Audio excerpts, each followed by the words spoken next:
So, Crystal, I am really excited. You're going to be joining us for our Safety Connect conference, and it's happening next week. Can you share with us what you're going to be talking to our audience about? I'm going to be talking to our audience about equipping the next generation of EH&S professionals as regarding sponsorship versus mentorship and why it's important to them. And I love this idea of sponsorship. Are you able to just give a little bit of a tidbit? Because this is a special thing that you do. I've never heard about this before, Crystal. Okay, well, I've been involved in mentoring for a long time. I actually wrote an article for ASSP on the power of mentorship for women in leadership positions. It was published in Professional Safety Journal. And I'm just taking it now to the next level because mentoring is all about equipping the person in their, I guess, initial roles and just when they initially start their safety role and their safety journey, more into promoting the person and getting them to leadership positions. So it's really different from a mentor, which you'll find out at my talk. So when you're talking about sponsorship, this is really more about succession planning and figuring out how to leverage the people in your company to own those next leadership roles. Am I getting it right?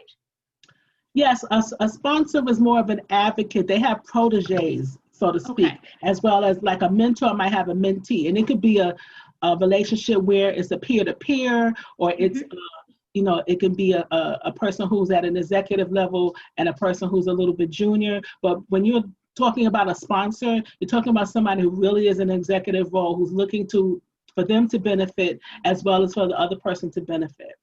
It's a mutually beneficial role, but it's definitely at an executive level where the person has a protege that they're going to advocate for, and they're putting themselves on the line. Awesome, awesome. Now, and this is kind of fun. You're also known as the Safety Diva? Yes. How'd that happen? I love that name. Well, I really consult for construction companies and contractors, and I really have been in the construction field for about 15 years or more, and it really was an icebreaker for me to get buy-in with the workers, the construction workers on the site. And, I have my pink hard hat, my regular hard hat, but I would come to work with like my nails and I'm like the diva. And I basically would say to the guys, for mostly it's a male dominated field, that, I can be your safety wife or your safety girlfriend. You choose how much interaction you want me to have on your level, to be on your case like your wife and nag you, or you comply and then I don't have to do that. I kind of became like, this was an icebreaker. I'm the diva of safety and everything divine about safety.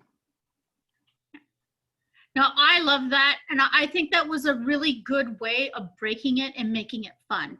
Because when I saw that, I smiled, because often we think of diva and it kind of has a negative connotation, but knowing you're a lot of fun and you just kind of played with it and really owned it. So thank you. That, I got a real kick out of that when I saw that on LinkedIn. I was like, I gotta find out what that is about and how that happened. So thank you so much. I'm really looking forward to having you at Safety Connect. But if people wanted to connect with you, where would they find you? Well, you can find me on LinkedIn. You can find me on Facebook under CDT, EH&S Consulting LLC. That's my company. Safety Divas Academy is my website on Wix. Yep. And you can call me. Awesome. Well, thank you. Thank you so much, Crystal. That's Crystal Turner Moffatt. Thank you so much, Tamara. Thank you for inviting me. Oh, my pleasure.